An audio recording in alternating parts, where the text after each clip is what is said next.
FIA نے اسلام آباد میں ایک گھر پر کارروائی کی، اور جب اس گھر پر کارروائی کی تو آپ سوچیں اس گھر سے کیا ملا؟ اس گھر سے انسانی اعضاء ملے۔ انسانی اعضاء مطلب کہ ہمارے ہیومن باڈی پارٹس جو ہوتے ہیں وہ ٹکڑوں میں کٹے ہوئے وہاں سے اس گھر سے ریکور ہوئے۔ میں جانوروں کے اعضاء کی بات نہیں کر رہا، میں انسانوں کے اعضاء کی بات کر رہا ہوں۔ اور جناب یہ انسانی اعضاء مبینہ اسمگلنگ میں ملوث جو 5 افراد تھے ان کو پھر گرفتار کر لیا گیا۔ ان میں کچھ غیر ملکی باشندے بھی تھے اور کچھ ان کے سہولت کار تھے، لوکل نیٹو پاکستانیز۔ زینب ہمارے ساتھ موجود ہے اسلام آباد سے، ان سے جان لیتے ہیں۔ زینب بتائیے گا کہ پولیس کو یہ لیڈ کیسے ملی اور یہ کارروائی اسلام آباد میں کس جگہ پر کی؟ گھر کہاں پر تھا؟ جی سائم، اس وقت میں جہاں پر موجود ہوں یہ اسلام آباد کا F71 سیکٹر ہے جہاں پر FIA کی جانب سے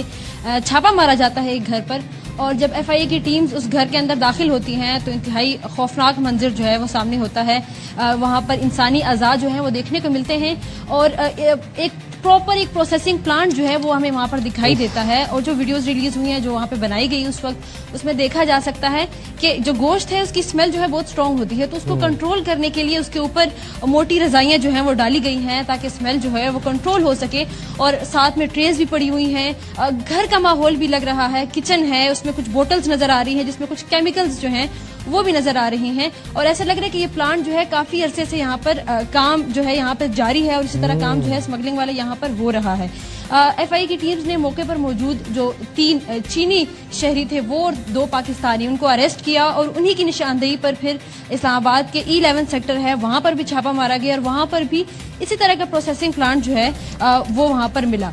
اسلام آباد میں یہ پہلا واقعہ نہیں، اسلام آباد میں اس طرح کے واقعات ہوتے ہیں۔ ابھی مئی میں بھی اسی طرح کا ایک واقعہ ہوا تھا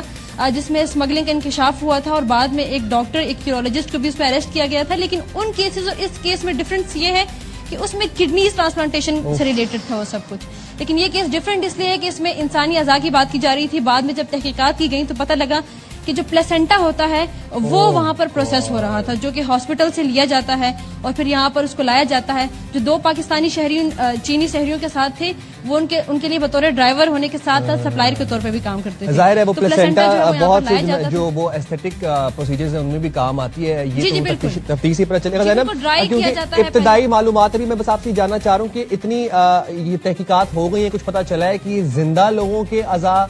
ہوتے تھے یا یہ مردوں کے اعضاء ہوتے تھے؟